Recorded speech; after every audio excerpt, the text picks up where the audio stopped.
안녕하십니까? 저는 여행 관련 사업을 하고 있는 50대 남성입니다. 요 몇 년 전 생각지도 못한 일을 겪게 되면서 저에게도 이런 곳에 글을 보낼 수 있는 사연이 생겼네요. 한 명의 은인으로 시작된 나비 효과로 인해 저에게도 그 영향이 미쳐 제가 늦게나마 운수대통하고 있습니다. 제가 받은 것이 있어 그만큼 돌려주었던 것뿐인데 저에게 몇 배로 돌아오는 걸 보니 사람이 항상 정직하고 착하게 살아야겠다는 생각을 다시 한번 하게 됩니다. 제가 사연을 말하게 되어 제가 받고 베푼 선한 영향력이 널리 퍼지기를 바라며 이곳에 사연을 보내봅니다. 저의 어린 시절은 상처투성이었습니다. 저를 낳고 기르셨던 부모님은 저에게 어떠한 말도 하지 않고 이혼을 결정하셨어요. 어머님께서는 저에게 아무런 말도 없이 어느 날 집을 호련히 떠나셨죠. 아버지께서는 어머니를 찾는 저를 보곤 이혼을 했다며 더는 찾지 말라고 하셨고, 이후에는 어린 저를 방관하며 제가 무엇을 하고 있든지 관심을 갖지 않으셨죠. 이것만으로도 충분히 불행한 어린 시절일 겁니다. 하지만 거기에서 멈추지 않았어요. 아버지께서는 갑자기 재혼을 하신다며 저에게 통보를 했고, 동시에 시골에 계셨던 할머니 댁으로 저를 보냈죠. 어린 마음에 현실을 받아지지 않았던 저는 기억하고 있던 집 전화번호로 전화를 수백 차례 걸었지만 제 목소리가 들리자마자 아버지께서는 전화를 끊으셨고, 이후 전화기에 내려놓았는지 항상 통화 중이 되어 있었습니다. 그러다 할머니께서 다른 친척분과 하는 통화를 엿듣게 되었죠. 혹시 제가 찾아올까 싶어 아버지께서는 재혼한 가정을 데리고 이사를 가게 된 것까지 알게 되었어요. 그 사실을 알고 큰 상처를 받았던 저는 이제 겨우 국민학교를 들어가는 나이였지만 아버지를 다시는 찾지 않는다 다짐을 하게 되었고, 또 아버지를 그 누구보다 증오하게 되었습니다. 그때는 누군가를 증오하고 미워하게 되면 자신 스스로가 무너지고 삐뚤어진다는 것을 몰랐습니다. 마음을 잡지 못했던 저는 할머니께서 저에게 지극정성임을 알면서도 방황하기 시작했어요. 다른 아이들보다 일찍이 방학을 시작하게 된 저는 동네 형들과 어울리며 못된 짓을 하고 다니기 시작했죠. 사고를 치며 국민학교를 졸업하고 중학생이 된 저는 제법 머리가 컸다며 이전보다 더 못된 짓을 하며 마음에 있던 상처를 다른 사람들에게 풀고 다녔습니다. 그런데 그때 저는 제 인생에서 잊을 수 없는 분을 만나게 됩니다. 그날 또한 어느 날과 마찬가지로 어울리던 친구들과 못된 짓을 하고 있을 때였죠. 수중에 돈이 없던 저는 친구들과 무전 취식을 하기로 계획했고, 한 음식점에 들어가 먹고 싶은 만큼 음식을 잔뜩 시키곤 배불리 먹었습니다.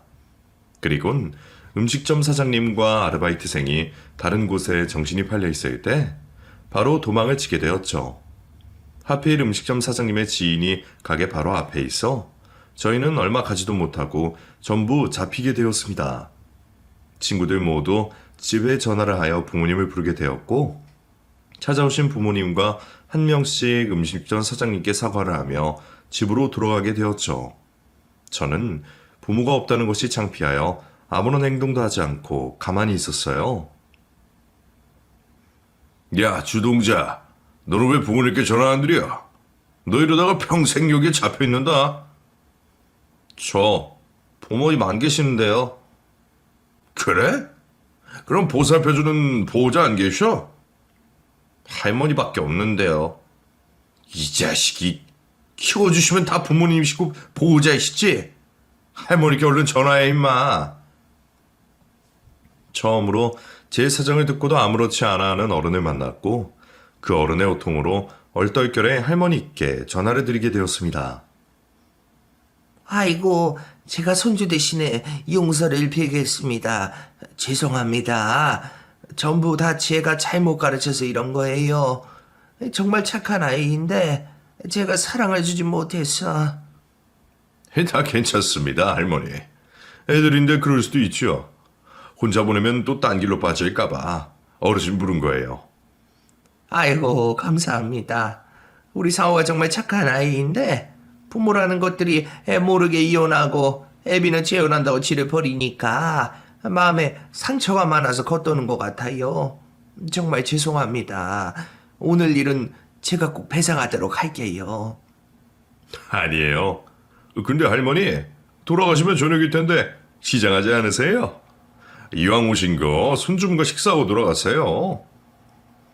우리들 때문에 금전적인 피해를 입으셨던 사장님께선 되려 할머니와 제 걱정을 하며 식사를 챙겨주셨고, 그날 이후로 저희 집과 가깝게 지내며 이것저것 챙겨주시기 시작하셨어요.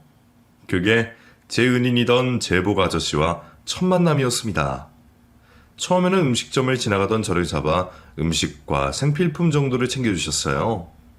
그때까지만 해도 저는 처음 받아보는 선의에 어색해서 일부러 아저씨를 더 피해 다녔어요. 하지만 아저씨께서는 그런 저를 귀신같이 찾아내어 꼭 손에 물건들을 쥐어주시곤 하셨죠. 그러다 할머니께서 갑자기 쓰러지시게 되었습니다. 119를 불러 위험한 순간은 넘길 수 있었지만 그 이유도 문제였습니다. 응급실비와 서류 작성 등 어른의 도움이 필요했죠.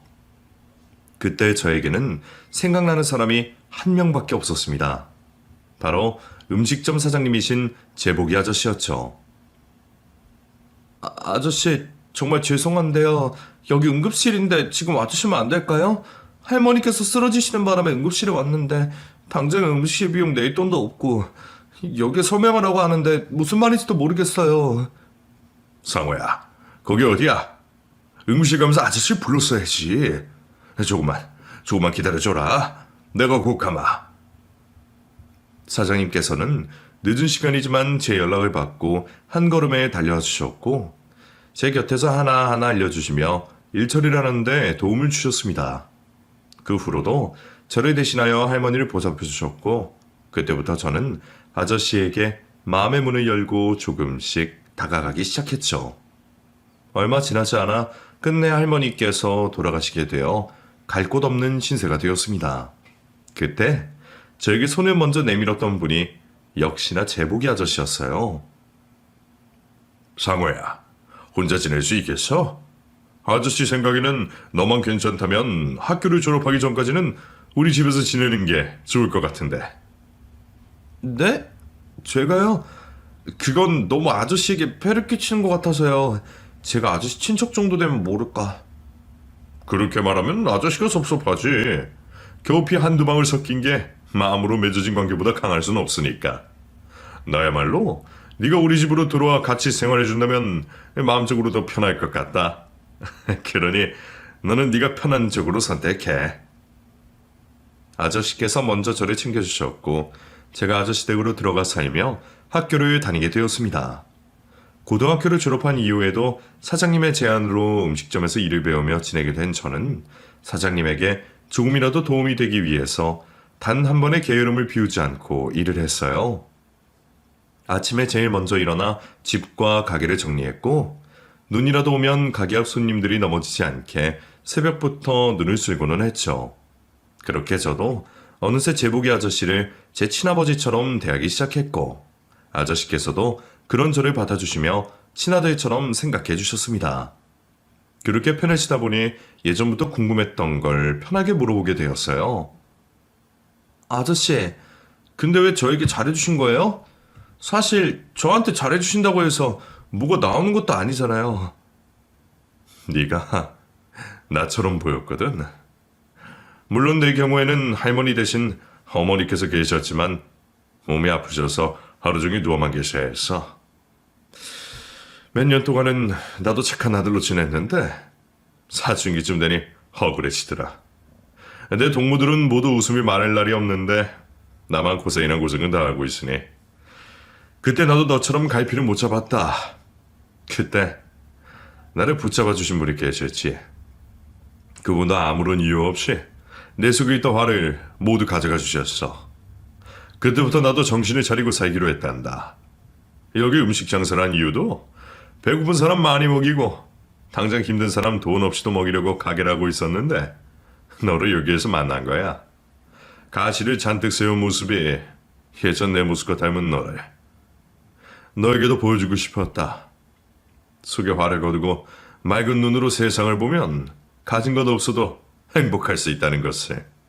그게 내가 널 도와준 이유야. 그 말씀은 지금까지도 저에게 전율이 돋게 하는 말이고 제 인생에 있어 가장 소중한 시간이 되었습니다. 그렇게 아저씨를 아버지처럼 느끼며 지내고 있을 때 저에게 입대 통지서가 날라왔습니다. 군 입대를 하고 자대 배치를 받아 처음으로 아저씨께 전화를 하게 되었는데 아저씨 목소리가 좀 이상했어요. 나중에 휴가를 나가 알게 된 사실이었지만 아저씨께서 제가 입대를 하고 나서 희귀병에 걸리셔서 무척이나 힘든 생활을 하고 계셨어요. 휴가 때마다 나온 저를 웃으며 반기셨지만 오래 버틸 수 없으신 몸이었고 결국 제가 전역을 하고 난 다음날 세상을 떠나셨죠. 제 생각에는 아저씨께서 저를 만나고 마지막 말씀을 하시기 위해 어떻게든 삶을 버티셨던 것 같습니다. 상호, 넌 아마 모를 거다. 너가 과거의 너와 얼마나 달라졌는지. 절대 이 모습을 잃으면 안 돼. 어떤 어려움이 있더라도 남을 미워하거나 네 자신을 파괴하는 행동을 하지 말아라. 그리고 항상 작은 것에도 행복할 수 있음을 기억해. 네 할머니도 나도 네가 행복하기만을 바라고 있으니. 제법 오랜 시간 동안 같이 지냈는데 한 번도 이 말을 해주지 못했어. 미안했다. 아저씨가 우리 상우를 많이 사랑했다.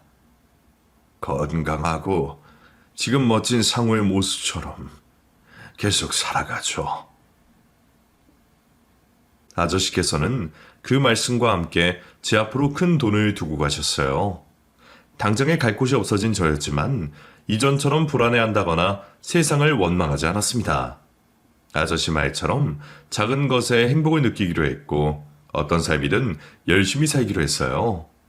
그리고 아저씨처럼 누군가에게 등불이 될 수 있는 사람이 되기로 결심을 했죠.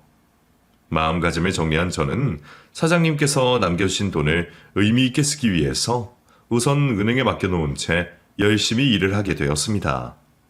제법 제 수중에 돈이 모였을 때 저는 무슨 사업을 할지 고민하게 되었죠. 고민을 하던 도중 저에게 가장 중요한 사람이던 할머니와 아저씨 생각이 났어요. 할머니께서는 항상 바다를 보고 싶어 하셨고 아저씨께서는 생전 제대로 된 휴가 한번 못 가셨다라는 말씀을 하신 게 기억이 났습니다. 그 이후로 저는 대신 한을 풀어드린다는 생각으로 여행사를 하게 되었어요. 생전 처음 하는 사업이었고 분야 또한 생소했지만 밤낮을 가리지 않고 공부를 했고 일을 시작한 뒤로도 누구보다 열심히 발로 뛰며 지냈습니다. 그 덕분에 제가 하던 여행사는 점점 규모가 커지게 되었죠. 몇 년 후 제가 열심히 땀 흘려 성장시켰던 여행사는 직원도 여러 명 두었고 매출도 초기에 비해 몇십 배는 커지며 어엿한 회사가 되어 있었습니다.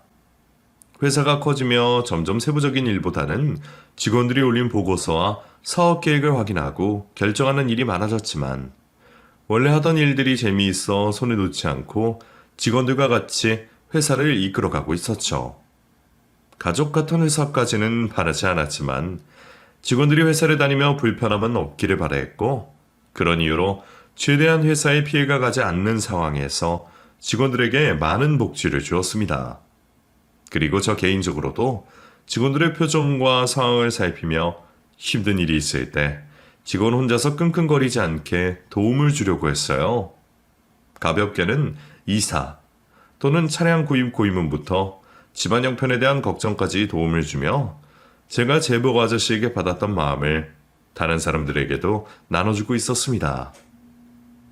그런데 회사에 들어온 지 얼마 안 되었던 직원이 유독 표정이 어두웠어요. 집에 들어가지 못한 건지 옷도 갈아입지 못한 모습에 신경이 쓰이더군요. 담배를 피러 가길래 따라 나가 가볍게 물어보았지만 아무런 일이 없다며 말을 돌리더라고요.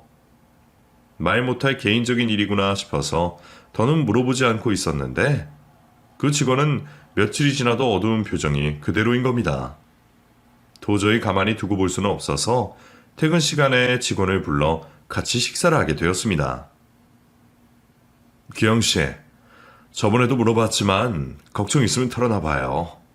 내가 도와줄 수 있는 상황이면 도우면 되고 아니더라도 같이 방법을 생각하면 더 나을 수도 있잖아요. 신경 써주셔서 감사한데 정말 별일 아니라서요. 내가 더는 지켜보기 힘들어서 그래요. 겨우 21살인 직원이 다 죽어가는 사람처럼 있으면 그걸 보고 있는 사람은 어떻겠어요.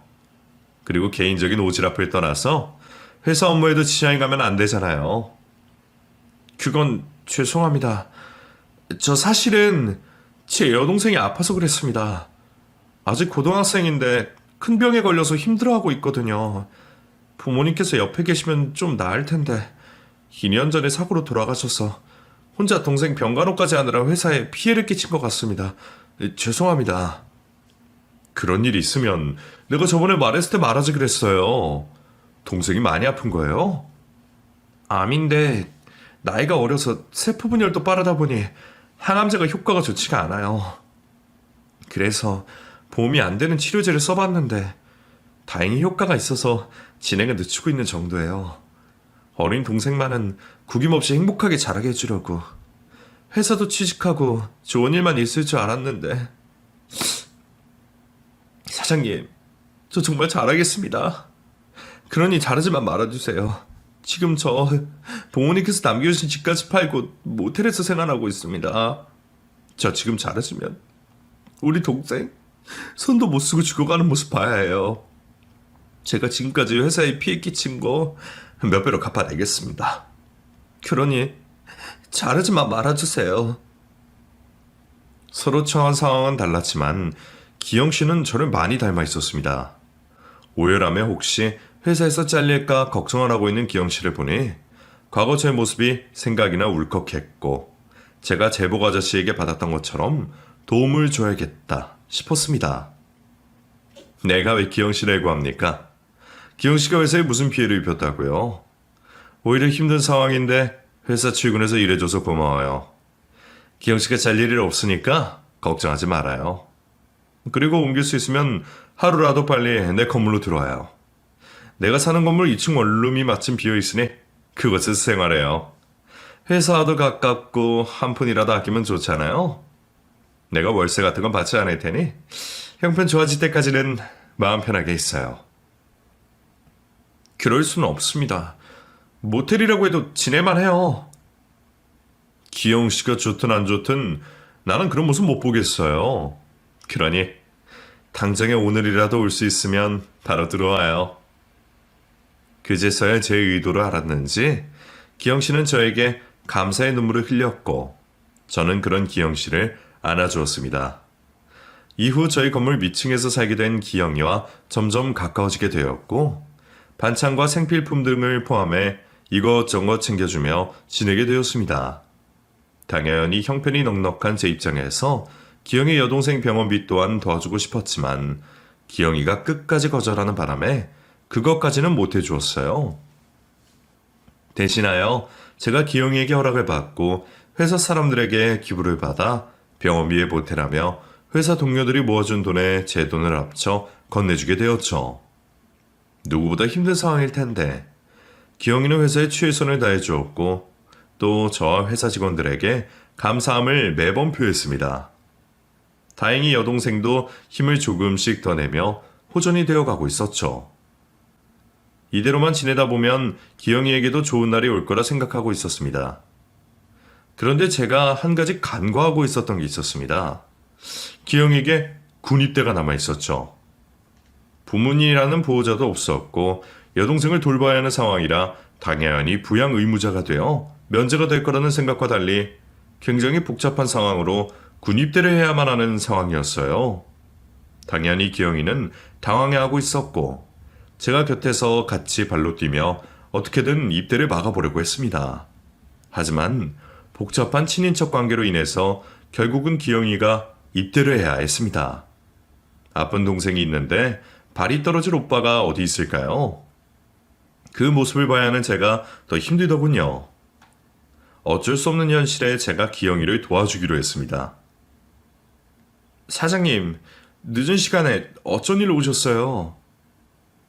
입대 날짜가 다가오니 복잡해서 잠이 잘 안 오지? 다름이 아니라 내가 생각을 좀 해봤어.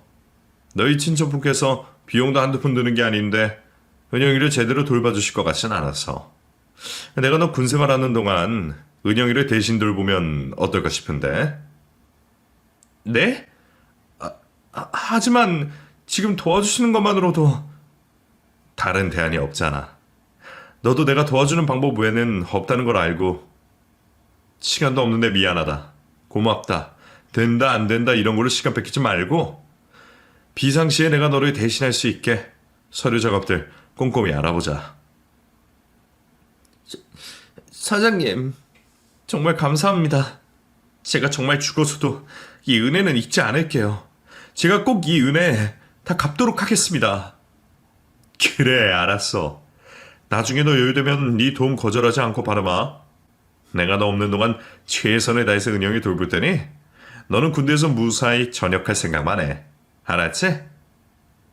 그날 저에게 감사하다며 눈물 짓는 기영이에게서 예전의 저를 볼 수 있었고 동시에 제보가 자식께서 느끼셨던 마음을 그제서야 알 수 있었습니다.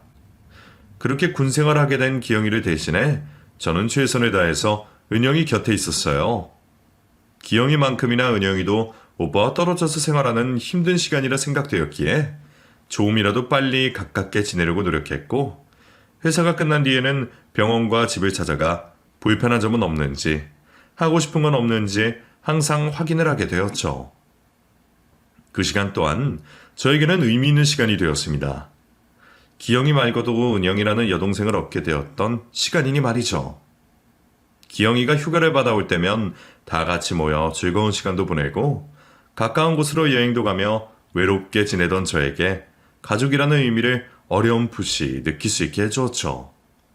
매일 은영이를 위해 기도하는 기영이 때문이지 저녁 때까지 은영이의 병화는 더 이상 진행되지 않았고 기영이 또한 군대에서 무사히 전역을 하게 되었습니다.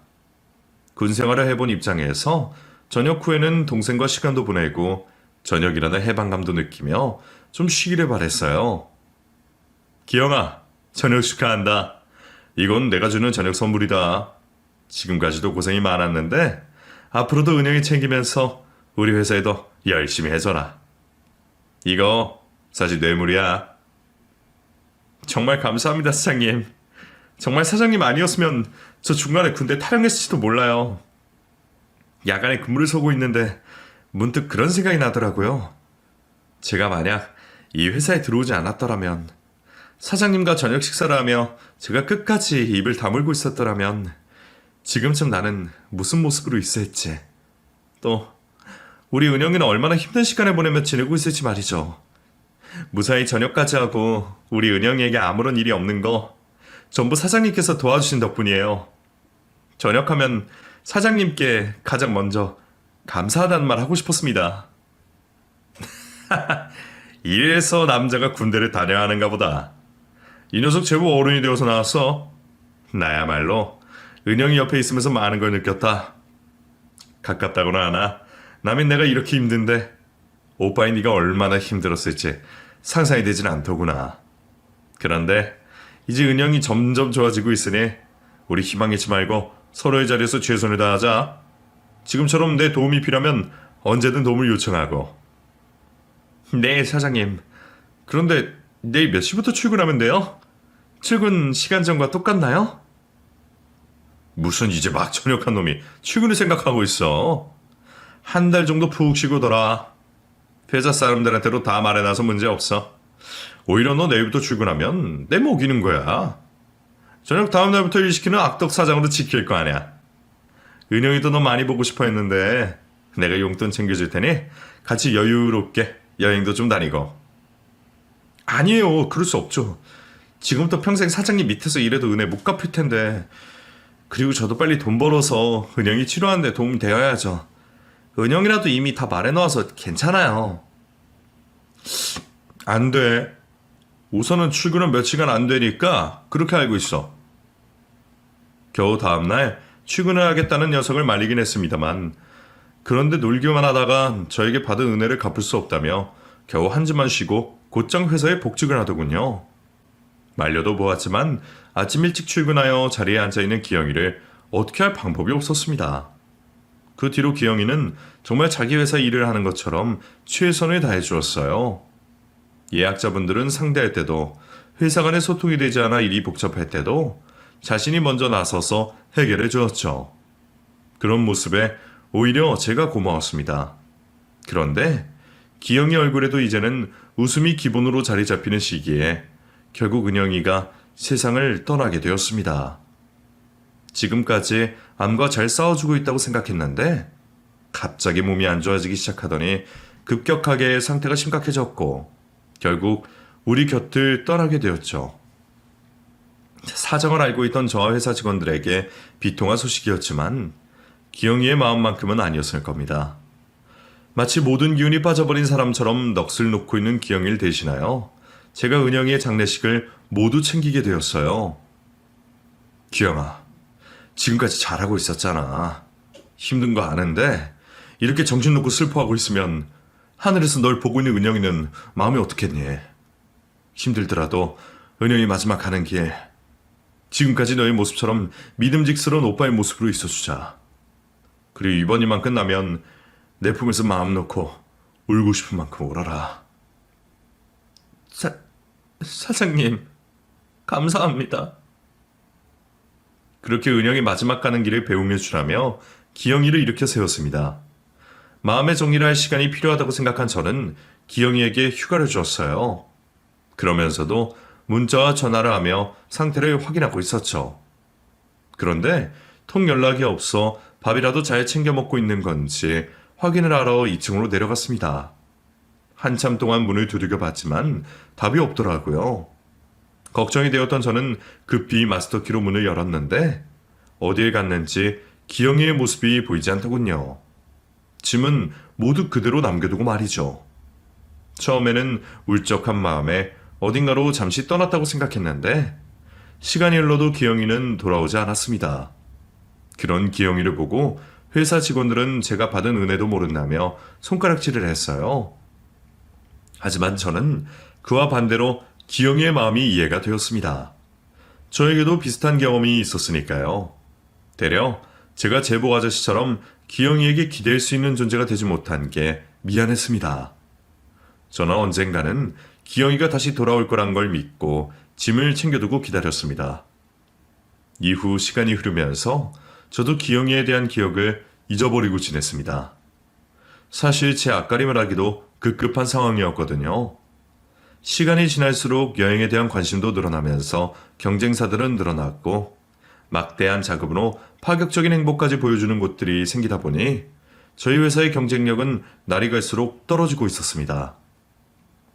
더욱이 일에만 치여 살다 보니 제 안에서 번뜩이던 아이디어들은 점점 사라지고 있었고 매너리즘도 느끼고 있었죠.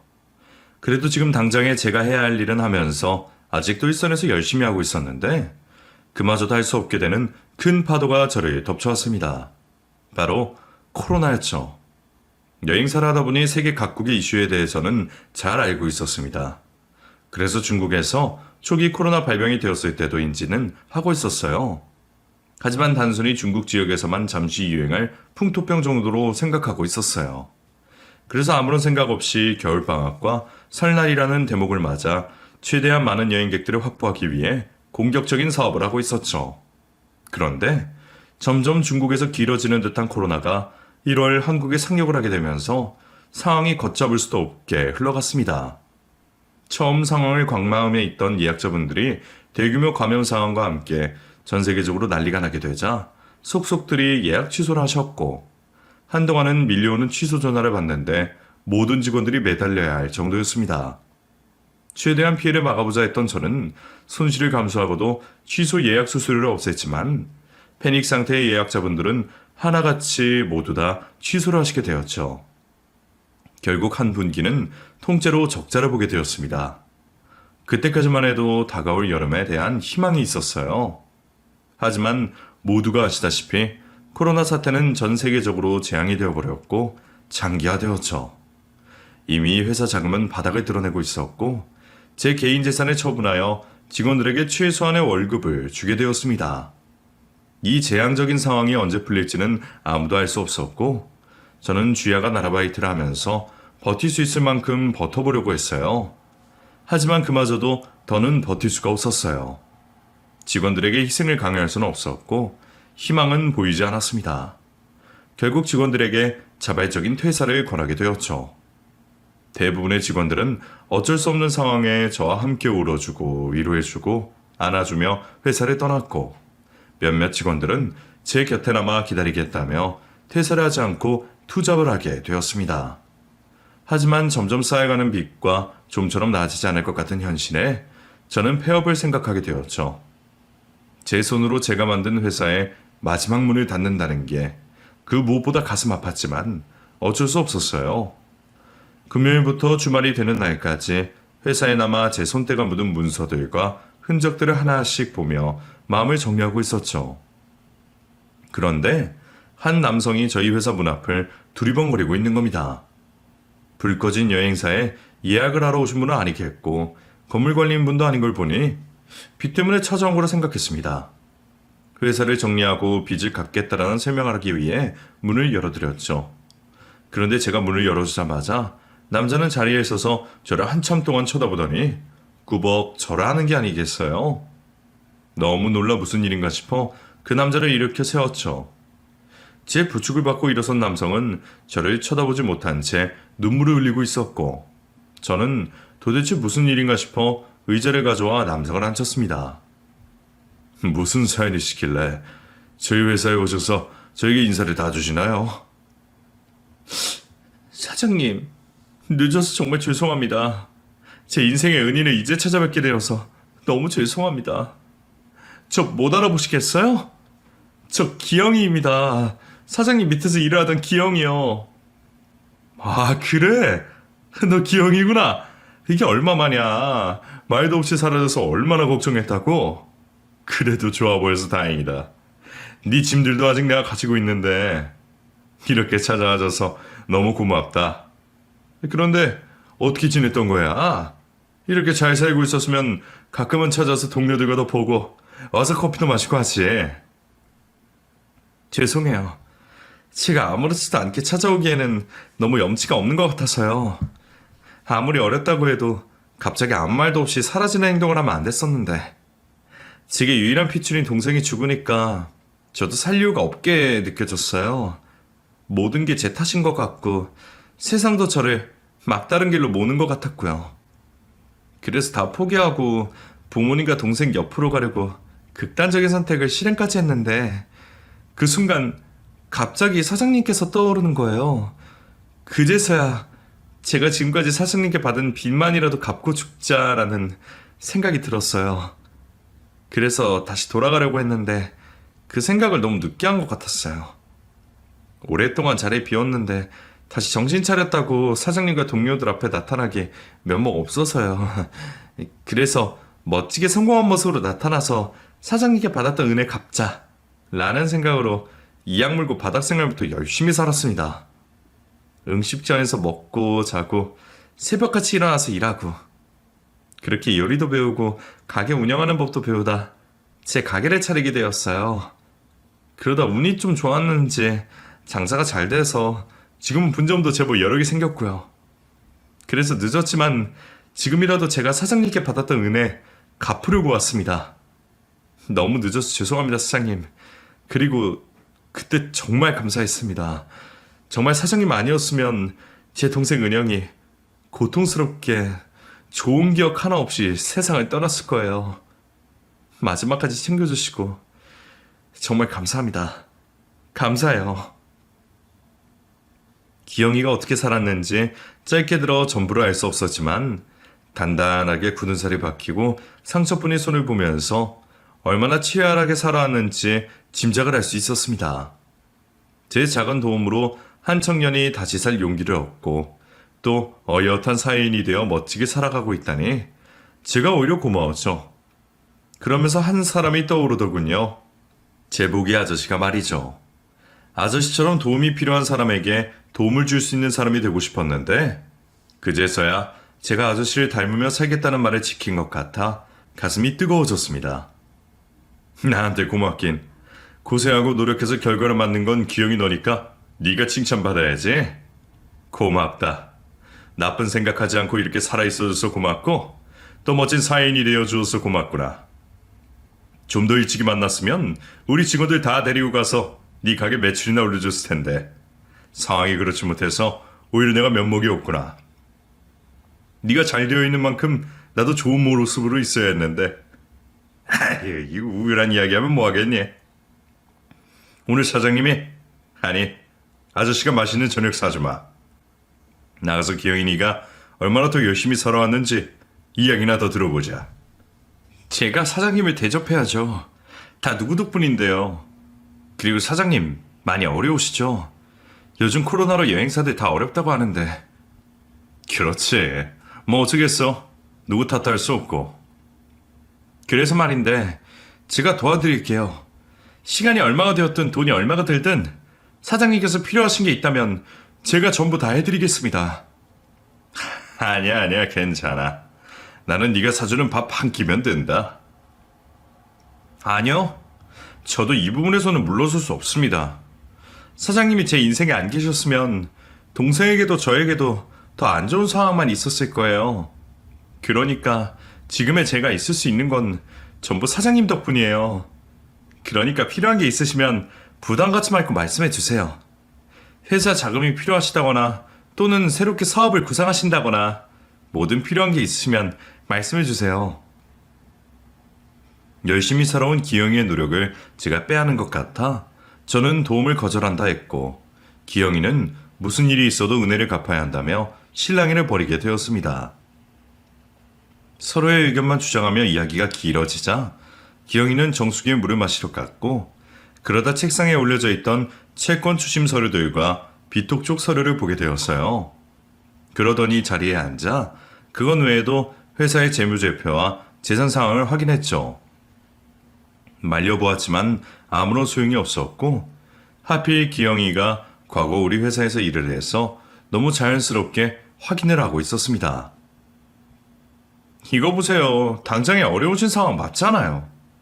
사장님께서 기억하실지 모르겠지만 이전에 말씀해 주셔서 이 회사 사장님께 이전에 어떠한 의미인지 알고 있어요. 반대로 생각해 보세요. 제가 같은 상황이면 사장님께서 지켜만 보고 계실까요? 전 그러시면 제가 꼭 받아낼 테니까 저한테 빌리신다고 생각하세요. 이자, 기간은 과거 저를 도와준 값으로 없는 셈 치고요. 말은 고마웠지만 그래도 제 입장에서는 부담스러워 거절을 했습니다. 하지만 기영이는 제가 수락하지 않으면 회사에서 나갈 생각을 안 할 것 같았어요. 결국 도움을 받기로 했죠. 작은 도움의 손길로 너무 크고 값진 보답을 받은 것 같아 민망했습니다. 그런데 기영이는 아직 자신이 받았던 도움에 비하면 아주 작은 보답이라며 신경 쓰지 말라고 하더군요. 그날 기영이를 다시 만나게 되어 즐거운 마음과 회사에 대한 걱정이 많이 가벼워진 마음으로 우리는 밤새 술잔을 부딪히며 서로의 못 보았던 지난 세월을 이야기했습니다. 이후 기영 덕분에 빚을 정리하고 버틸 수가 있었어요. 물론 회사는 아직 돌아가지 않았지만 언젠가 정상적으로 여행을 다닐 수 있는 날을 기다리며 다시금 여러 나라에 공부하고 사업에 대한 구성을 다시 계획하게 되었죠. 그러면서도 아르바이트를 하며 미래에 대한 준비를 착실하게 해나가고 있었습니다. 백신을 도입하고 난 이후 여러 차례 코로나 대유행은 있었지만 여행 산업은 국내를 시작으로 점점 활기가 되기 시작했고 해외여행의 하늘길도 뚫리기 시작했죠. 그러면서 저는 점점 더 바빠지게 되었습니다. 남아주었던 직원들을 다시 불러 새롭게 여행사 일을 시작하게 되었죠. 긴 시간 동안의 휴식 때문인지 아니면 기영이가 저에게 준 도움 덕분에 목표의식이 생겼는지 몰라도 저는 과거의 회사를 처음 시작할 때와 같은 기분을 느꼈어요. 가슴 속 뜨거운 열정이 생겼고 번뜩이는 아이디어도 떠올랐죠. 마치 다시 태어난 듯이 말이에요. 그렇게 활기를 띠는 여행 산업으로 저 또한 바쁘게 삶을 보내게 되었고 회사도 조금씩이지만 과거의 모습을 찾아가고 있습니다. 그리고 이제는 저에게 은인이 된 기영이와 매일 서로의 회사 일과 개인적인 이야기를 하면서 지내고 있어요. 사장님, 아저씨 같은 거리감 있는 호칭도 쓰지 않고 서로 호영호재하며 가깝게 지내고 있죠. 제가 한 행동 때문에 저에게 다시 살아갈 수 있는 힘을 주었고 외롭던 저에게 형제가 생기게 된 거죠. 그러다 보니 과거 회사가 가장 잘 되어 가고 있을 때보다 더 행복한 시간을 보내고 있습니다. 아직 코로나 사태가 완벽히 우리 생활에서 없어진 것도 아니어서 저 또한 매일 한국과 세계가 돌아가고 있는 상황을 긴장하며 지켜보고 있지만 이전에 겪었던 절망은 다시 느끼지 않을 것 같습니다. 저에게는 평생 제 옆에서 힘을 주는 기영이가 있을 거고 또 열심히 살아야 한다는 목표를 주셨던 제복이 아저씨의 의지가 저에게 흐르고 있으니까요. 아직 코로나가 끝나지 않았고 또 세계 반대편에서 벌어지는 전쟁과 매일 오르고 있는 물가로 힘든 생활이 이어지고 있지만 희망을 잃지 않고 버티다 보면 분명 우리 모두에게 행복한 미래가 있을 거라고 생각합니다. 막다른 길이라고 해도 아직 행복할 수 있는 길은 어딘가에 남아있을 테니 가까운 사람과 서로 의지하며 버티시는 하루하루가 되었으면 합니다. 제 글을 마치겠고 저 또한 다른 분의 감동스러운 이야기를 기다리고 있겠습니다. 감사합니다.